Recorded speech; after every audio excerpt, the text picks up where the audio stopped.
Hello, my friends. Today's story is called Little Brother and Little Sister. Little brother took his little sister by the hand and said, "Since our mother died, we've had no happiness. Our stepmother beats us every day, and if you come near her, she kicks us away with her foot.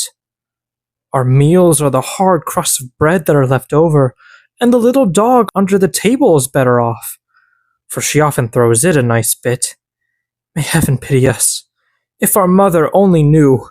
Come, we will go forth together into the wide world." They walked the whole day over meadows, fields, and stony places, and when it rained, the little sister said, "Heaven and our hearts are weeping together." In the evening, they came to a large forest, and they were so weary with sorrow and hunger and the long walk that they lay down a hollow tree and fell asleep. The next day, when they awoke, the sun was already high in the sky and shone down hot into the tree. Then the brother said, "Sister, I am thirsty. If I knew of a little brook, I would go and just take a drink. I think I hear one running." The brother got up and took the little sister by the hand, and they set off to find the brook. But the wicked stepmother was a witch, and had seen how the two children had gone away, and had crept after them stealthily, as witches do creep, and had bewitched all the brooks in the forest. Now when they had found a little brook leaping brightly over the stones, the brother was going to drink out of it, but the sister heard how it said as it ran, "Whoever drinks of me will become a tiger. Whoever drinks of me will become a tiger." Then the sister cried, "Pray, dear brother, do not drink, or you will become a wild beast and tear me to pieces." The brother did not drink, although he was so thirsty, but said, "I will wait till the next spring." When they came to the next brook, the sister heard this also say, "Whoever drinks of me will become a wolf. Whoever drinks of me will become a wolf." Then the sister cried out, "Pray, dear brother, do not drink, or you will become a wolf and devour me." The brother did not drink and said, "I will wait until we come to the next spring, but then I must drink. Say what you like, but my thirst is too great." And when they came to the third brook, the sister heard how it said as it ran, "Whoever drinks of me will become a deer. Whoever drinks of me will become a deer." The sister said, "Oh, I pray you, dear brother, do not drink, or you will become a deer and run away from me."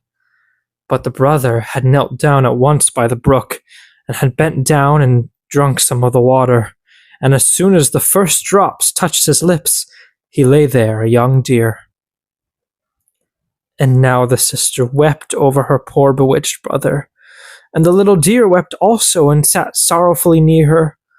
But at last the girl said, "Be quiet, dear little fawn. I will never, never leave you." Then she untied her golden garter and put it round the fawn's neck, and she plucked reeds and wove them into a soft cord. With this she tied the little beast and led it on, and she walked deeper and deeper into the forest. And when they had gone a very long way, they came at last to a little house, and the girl looked in, and as it was empty, she thought, "We can stay here and live." Then she sought for leaves and moss to make a soft bed for the fawn, and every morning she went out and gathered roots and berries and nuts for herself, and brought tender grass for her fawn, who ate out of her hand, and was content and played around her. In the evening, when the sister was tired and had said her prayer, she laid her head upon the fawn's back. That was her pillow, and she slept softly on it. And if only the brother had been in his human form, it would have been a delightful life. For some time they were alone like this in the wilderness, but it happened that the king of the country held a great hunt in the forest. Then the blasts of the horns, the barking of the dogs, and merry shouts of the huntsmen rang through the trees, and the fawn heard all, and was only too anxious to be there. "Oh," said he to his sister, "let me be off to the hunt. I cannot bear it any longer." And he begged her so much that at last she agreed. "But," she said to him, "come back to me in the evening.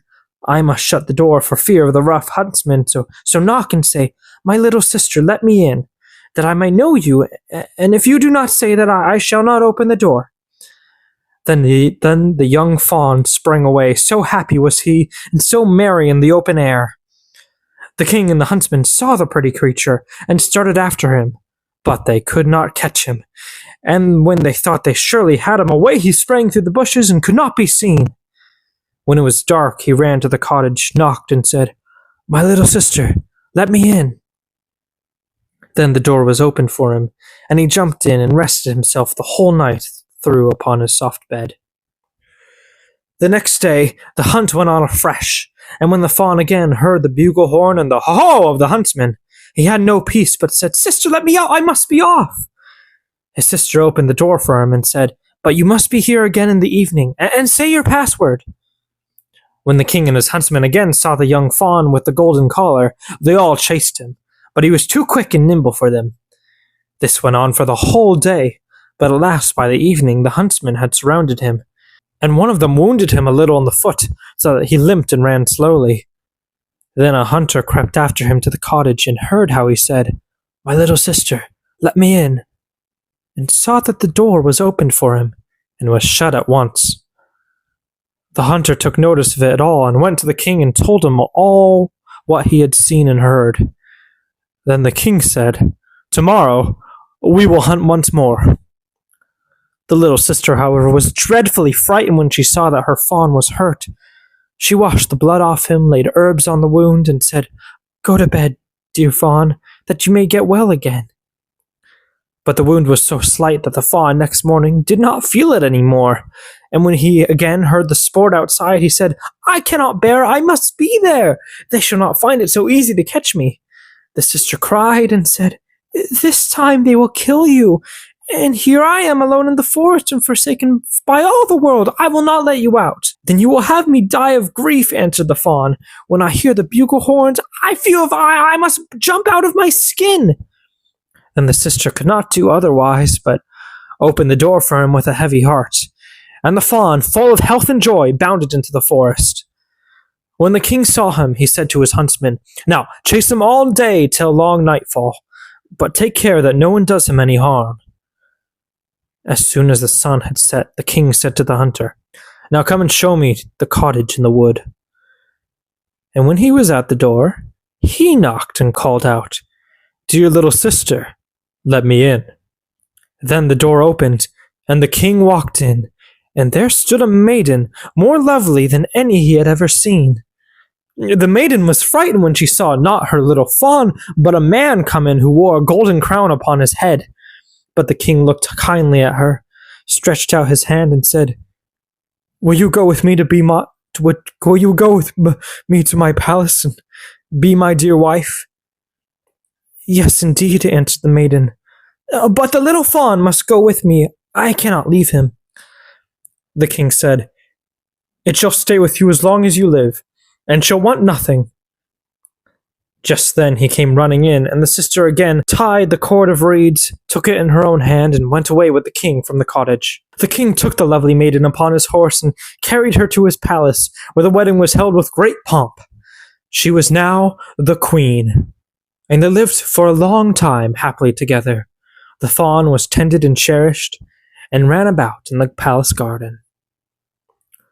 But the wicked stepmother, because of whom the children had gone out into the world in the first place, thought all the time that the sister had been torn to pieces by wild beasts in the wood, and that the brother had been shot for a fawn by the huntsman.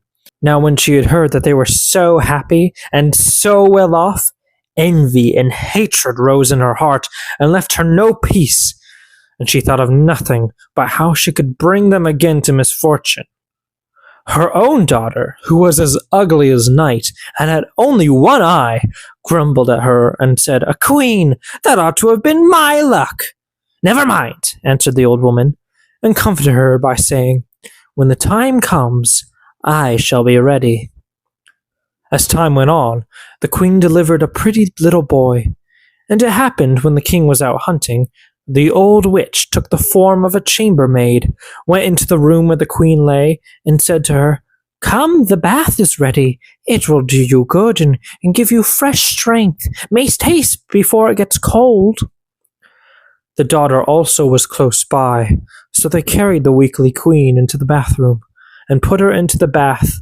Then they shut the door and ran away. But in the bathroom, they had made a fire of such deadly heat that the beautiful young queen was soon suffocated. When this was done, the old woman took her daughter, put a nightcap on her head, and laid her in bed in place of the queen. She gave her too the shape and look of the queen, only she could do nothing for the lost eye. But in order that the king might not see it, she was to lie on the side on which she had no eye. In the evening, when he came home and heard he had a son, he was heartily glad, and was going to the bed of his dear wife to see how she was.